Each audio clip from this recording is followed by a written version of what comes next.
Hi students, in this video we'll be discussing about decidability, decidable and undecidable languages and the halting problem of Turing machine. Language decidability. A language is said to be decidable or recursive if the Turing machine halts for any input. If it is a valid input, it should halt in final state. If not, it should halt in non-final state. At any cost, it should halt. Right? Such language is called decidable or recursive language. Every decidable language is Turing acceptable. Decidable problem. What do you mean by decidable problem? I have a problem. If I could have a solution for that problem, I can say it is a decidable problem. Right? If I could write an algorithm for that problem and if I could solve that problem, I can say it is a decidable problem. Solution should be there, but answer it can be either yes or no. If I have a solution for a given problem, I can say the problem is a decidable problem. Same thing, what I have told, it is given in this slide. We can see few examples, right? Whether a problem given is decidable or undecidable. What do you mean by decidable? If I have a solution, the problem is decidable. If I don't have a solution, the problem is undecidable. Right? So the first question is the number m prime? I have given a number and I have to tell whether the given number is prime or not. This is my problem. To tell whether a given number is prime or not. This is a problem and I have to check whether this problem is decidable or undecidable. If I have a solution for this, it is a decidable problem. If I don't have a solution, it is undecidable problem. And we all know if a number is given, I can say whether a given number is prime or not. How I can say? I have to divide the number from 2 to till the number m. When I divide the number between 2 and m, and if I get the remainder as 0, right, the given number is not prime. Right, if not, I can say the given number is a prime number. Some solution I have for this problem. Right, so I can say the given problem is decidable. I have a solution. What is the solution? Divide the number from 2 to till the number. Right, if I have given like check the given number 9 is prime or not. So you have to divide the number 9 starting from 2 till 9. And if I get, while dividing, if I get the remainder as 0, right, it is not a prime. If not, it is a prime. This is the solution. Right. So the first problem is decidable. I have a solution, so it is decidable. Next, given a regular language L and string W, how can we check if W belongs to L? A regular language is given and a string is given. I have to check whether this string belongs to the language or not. Right? Is there any solution for this problem? Yes, because given a regular language, you all know regular language is accepted by DFA, deterministic finite automata, and if a string belongs to that language, right, it will reach your final state. Right? If not, it will be in your non-final state. So, since it is given as regular language, I have a solution. What is the solution? I can design a DFA.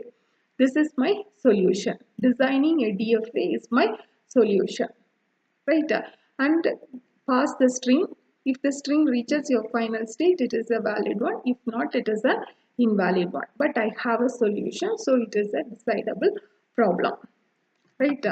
Next, language. If a language L is decidable, then its complement L dash is also decidable. And if a language is decidable, then there is an enumerator for it.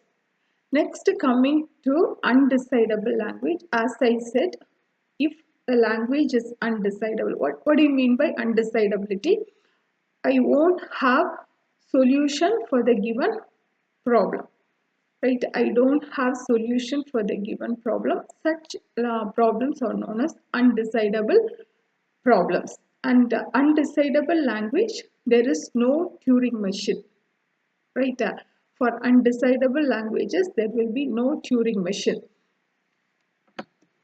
And a few examples for undecidable problems is halting problem of Turing machine, mortality problem, and post correspondence problem.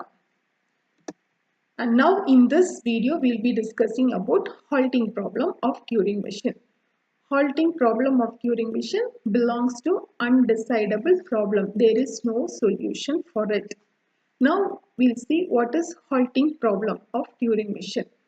Right, given a Turing machine and given an input, if I pass this input to the Turing machine, whether I know the Turing machine will halt or not. Right, so you know Turing machine, it may halt or it may not halt. Right, if it halts, it can halt in final state, it will halt in non-final state. If it is a valid input, it will halt in final state. If not, it will halt in non-final state. Right, otherwise my Turing machine, it will not halt and it will enter into an indefinite loop. It will enter into an infinite loop. Right, so what is halting problem? I have a Turing machine, I have an input. If I give this input to my Turing machine, whether my Turing machine will halt or not, this is my problem. Right, this problem is named as halting problem. Right, and I have to check whether this halting problem is a decidable problem or undecidable problem. The problem is given and I have to check whether it is decidable or undecidable. How do you know whether it is decidable or undecidable? If I have a solution, if I have an algorithm for the problem, right, I can say it is a decidable problem. If I don't have an algorithm, right, I can say it is an undecidable problem. Now the question is, for this halting problem, do I have an algorithm? Do I have an algorithm? I don't have an algorithm. Right, I don't have an algorithm, so it is an undecidable problem. This halting problem is unsolvable. Now, how do I prove the halting problem is undecidable? Right, how do I prove the halting problem is undecidable? Right, to prove this, first I assume I have a algorithm for this halting problem.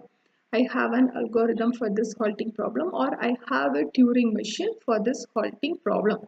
Problem is whether my Turing machine will halt or not. This is my problem. And to prove this, I am assuming I have an algorithm. I have a Turing machine for this problem and I will be proceeding.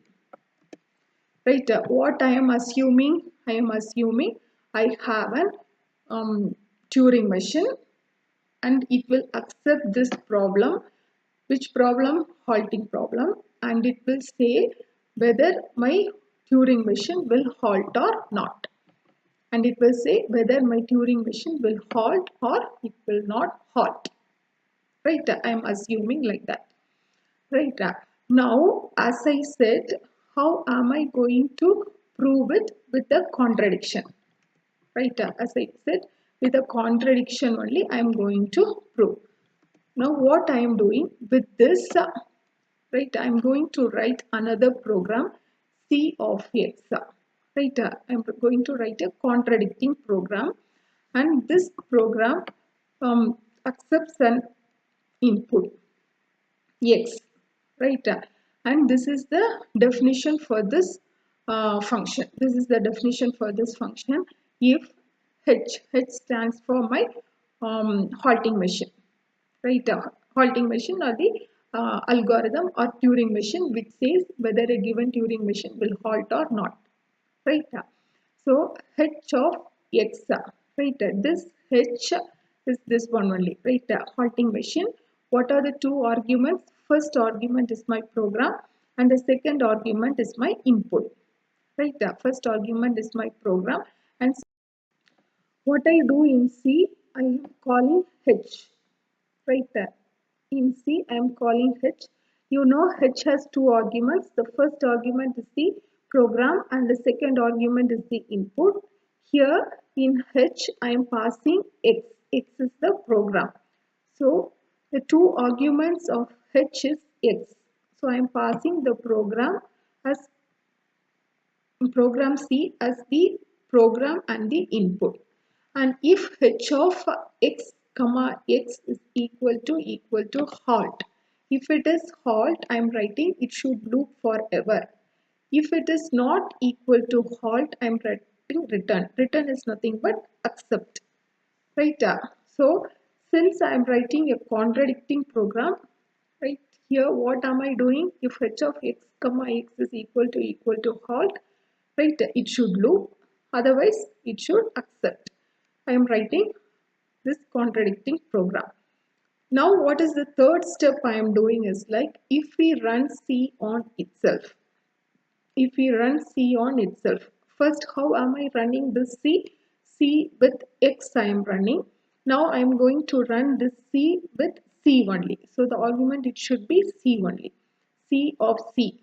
Right. So here H of C comma C is equal to halt. I am running C with C only. So in the place of X, C. If C here argument is X, so H of X comma X. So here C of C means in the place of X comma X, I should have CC. That's what I have written here. H of C comma C. If it is equal to halt, right? Equal to halt means what I have written? Loop forever. So it should not halt. Otherwise, it should halt. Now check this, right? The machine H is telling, H of C comma C is telling equal to halt.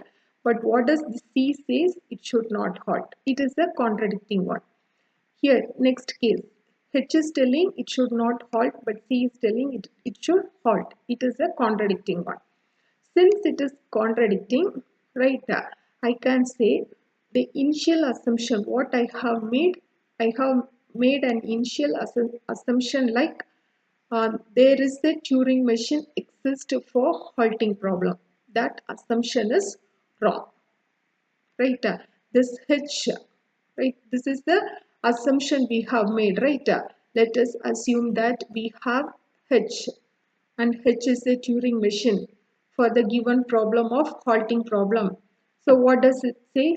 It says for a given problem, the Turing machine will halt or not. Like that, we have made initially one assumption, right? That assumption is wrong. Right, so I can prove halting problem of Turing machine is undecidable. I don't have a solution for it. Hope you have understood it. Thank you.